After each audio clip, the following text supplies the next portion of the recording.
का विधान नहीं है। हम ग्वाले हैं, हमारी संपत्ति हमारी गायें हैं और वो भोजन के लिए निर्भर करती हैं इस गोवर्धन पर्वत पर। हम भी सभी चीजों के लिए गोवर्धन पर निर्भर करते हैं, इसलिए हमें गोवर्धन की पूजा करनी चाहिए, ना कि इंद्र की। मेरे वृंदावन के प्यारे मित्रों, हम सबको गोवर्धन पर्वत का हृदय से आभारी होना चाहिए। गोवर्धन पर्वत? परंतु बारिश तो सदैव इंद्रदेव के द्वारा होती है। आप स्वयं ही देख लीजिए गोवर्धन पर्वत के इन चमत्कारों को, जो वृंदावन का जीवन है। हमारी गायें इसके जंगलों की घास चरती हैं और हमें मीठा मीठा दूध देती हैं। इसके झरने हमारी प्यास बुझाते हैं। इसके मैदानों में हमारी फसलें और फल उगते हैं। इसकी लकड़ी से बने घर हमें सुरक्षा देते हैं। मित्रों, हमारा जीवन इंद्र पर निर्भर नहीं करता, बल्कि गोवर्धन पर्वत पर निर्भर करता है। कृष्ण ठीक कहता है। हम सभी चीजों के लिए गोवर्धन पर्वत पर निर्भर करते हैं। आयुष्मान भव। ये सब इंद्र देव की नहीं, गोवर्धन की कृपा है। इसलिए मित्रों, सब लोग अपना अपना चढ़ावा एकत्रित करें। हम सब गोवर्धन की पूजा करेंगे।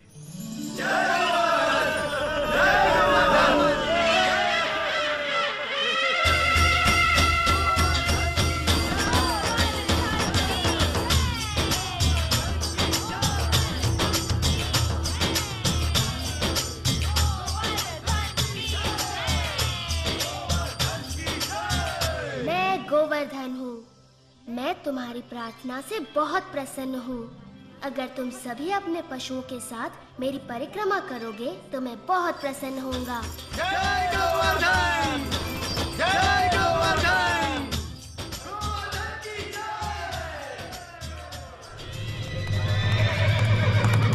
देखिए तो, वृंदावन वासी गोवर्धन पर्वत की पूजा कर रहे हैं। ये तो बड़े अचरज की बात है। उनकी ये हिम्मत! मुझे तुरंत इंद्र को सूचित करना होगा।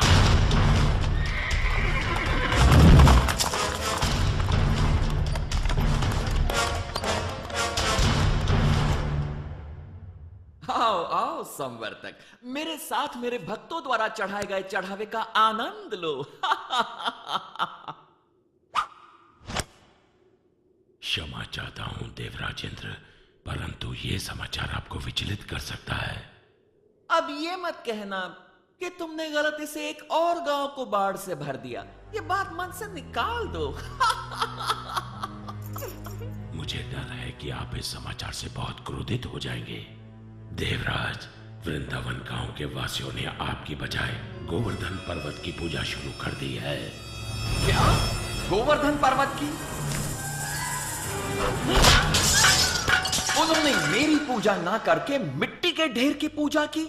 वो ऐसा कैसे कर सकते हैं संवर्तक, वो भी मुझसे बारिश का उपहार पाने के बाद? ऐसा सुना है कि वो एक नादान लड़के के बहकावे में आ गए हैं। उपहास मत करो संवर्तक। क्षमा चाहता हूं देवराज, लेकिन यही सच है। नंद के पुत्र कृष्ण ने अपनी चमत्कारी शक्तियों का प्रयोग करके वृंदावन के वासियों को बहका लिया है। अच्छा, उन्होंने मेरा आदेश मानने के बजाय एक नादान की बातों को माना। इन लोगों का दिमाग खराब हो गया है। देखना अब इन पर मेरा कहर बरसेगा। सुनो संवर्तक। जी देवराज। जाओ और वृंदावन को डुबो दो, गोवर्धन के त्योहार को बर्बाद कर दो और वृंदावन के वासियों को इस दुस्साहस की सजा दो।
लोग यहाँ नंद महाराज, इंद्र देवता हमसे क्रोधित है, हम कुछ नहीं कर सकते।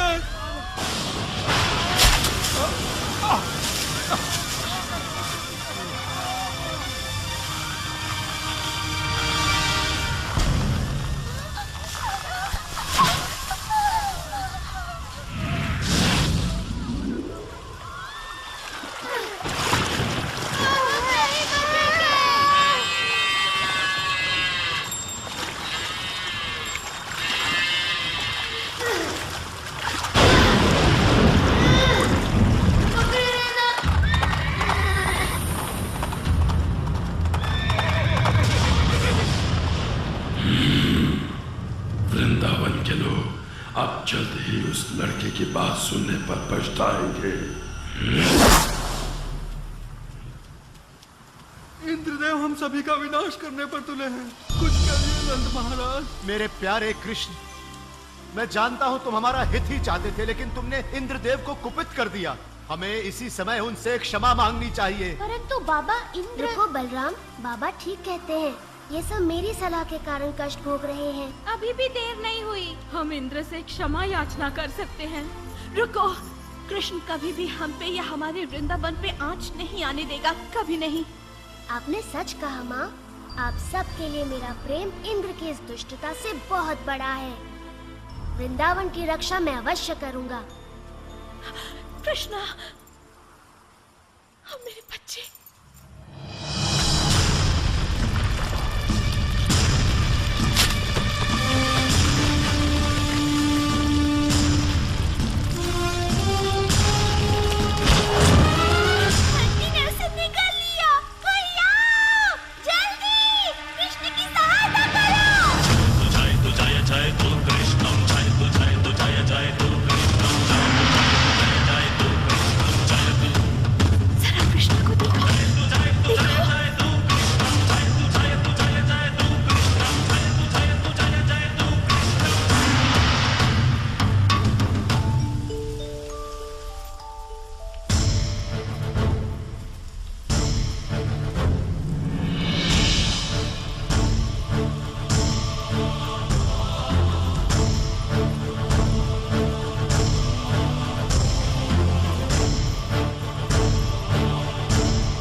बहुत अच्छे मधु।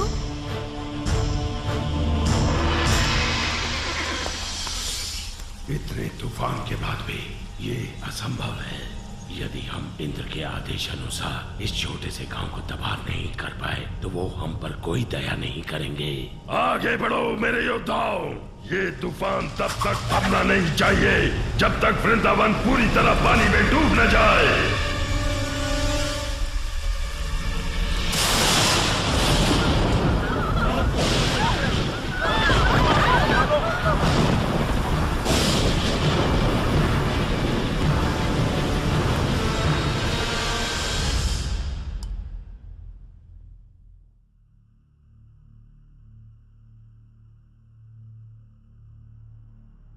देवराज, आओ समर्थक, बहुत थके हुए लग रहे हो। बैठ जाओ और सब विस्तार पूर्वक सुनाओ। बताओ, क्या तुम्हारे तूफान के बाद भी वृंदावन का कोई चिन्ह बचा है? देवराज, आपके योद्धाओं ने पिछले 6 दिन और 6 रातों से तूफान मचा रखा है, जिसमें आग की तरह बिजली कड़क रही है और घनघोर वर्षा हो रही है। मनुष्य ने इससे पहले ऐसा दृश्य कभी नहीं देखा। अच्छा है, बहुत अच्छा है। अब तक तो वृंदावन पूरी तरह डूब चुका होगा। काश मैं ऐसा कह पाता देवराज इंद्र, लेकिन सच ये है कि हमारे तूफान भी कृष्ण के सामने नहीं टिक पाए। मेरे तूफानी योद्धा एक बच्चे से परास्त हो गए। उसने गोवर्धन पर्वत को अपने सिर पर उठा रखा है और वो वृंदावन वासियों और उनके पशुओं की रक्षा कर रहा है। हम परास्त हो गए। लगता है तुम्हारी आंखों को धोखा हुआ है संवर्तक। 6 दिनों से कड़क रही बिजली ने तुम्हें अंधा कर दिया है। मेरे वाहन ऐरावत को बुलाया जाए। मैं स्वयं वृंदावन जाकर इस चमत्कार को देखना चाहूंगा।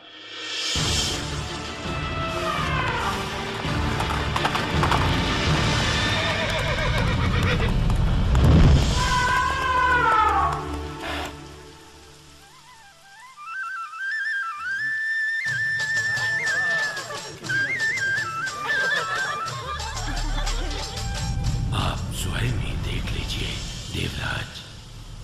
यदि कृष्ण अपने आप को भगवान समझता है तो अब वो ये जान जाएगा कि कौन शक्तिशाली है, वो या फिर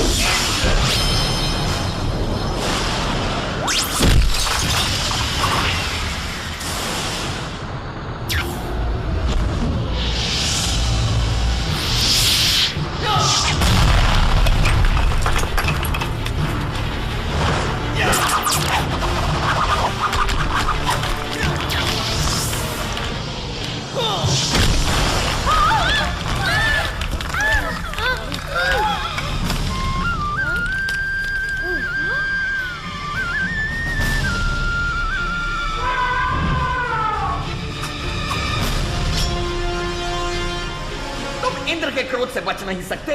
कृष्ण की बात मानने का दंड भुगतना होगा।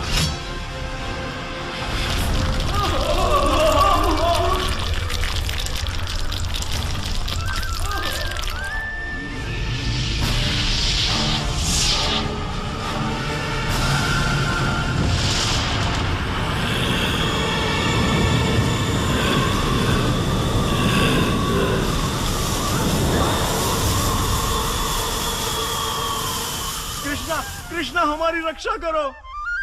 इंद्र गोवर्धन पर्वत को नष्ट कर रहे हैं। इंद्र कुछ नहीं बिगाड़ सकते, भय मत करो।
तूफान थम चुका है। आप गांववासियों के साथ खुशी मनाने क्यों नहीं जाते? पर कृष्ण, क्या तुम अकेले इस पर्वत को उठाए रख सकते हो? नादान मत बनो कृष्ण, तुम एक छोटे बालक हो। पहले तुम बाहर निकलो। आप बहुत दयालु हैं।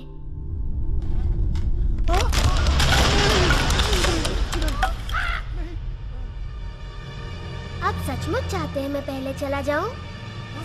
नहीं, रुको, मुझे छोड़कर मत जाओ।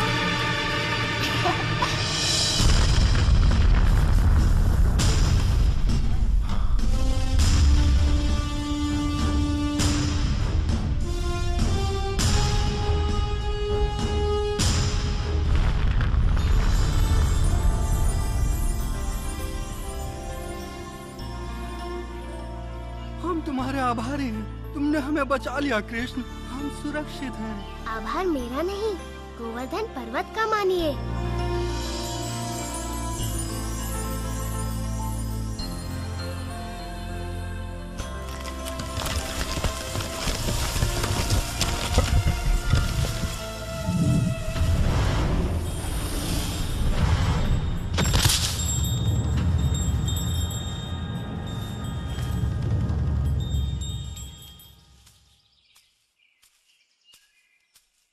देवराज इंद्र, मैंने देखा आप मुझसे कितना स्नेह करते हैं। अन्यथा मेरे प्रतिकार के बाद भी आप मुझसे मिलने यहाँ क्यों आते? कृष्ण, प्रतिकार तो मैंने किया है आपका। मैंने बहुत बड़ी मूर्खता की। भूल गया था कि मुझे शक्तियां आप ही से प्राप्त होती हैं। मैं सदैव आपका सेवक रहूंगा। मैं आपसे क्षमा मांगता हूँ। देवराज, आपको अपनी शक्ति का बहुत अभिमान हो गया था और ऐसा मैंने इसलिए किया ताकि आपका अभिमान तोड़ सकूं। जाइए, मैं आपको क्षमा करता हूँ।